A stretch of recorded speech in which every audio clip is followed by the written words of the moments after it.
Title: Grin, the universal smile of joy. Meaning: today, we're discussing the word grin.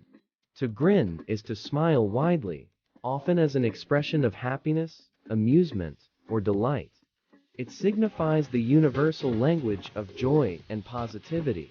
Pronunciation: pronouncing grin is simple, grin, with a soft G and clear enunciation. Use in a sentence.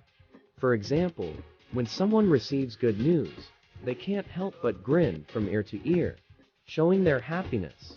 Importance: grinning is a simple yet powerful way to convey positive emotions, brightening our interactions and spreading happiness to others. Conclusion: in summary, grin is a word that represents the joyous and infectious smile that connects people across cultures and languages. Thanks for joining us today on Connect to World. If you found this information helpful, please give it a thumbs up. And don't forget to subscribe for more educational and informative content. Stay tuned for our next word exploration. Until then, embrace the magic of a heartfelt grin in your daily life.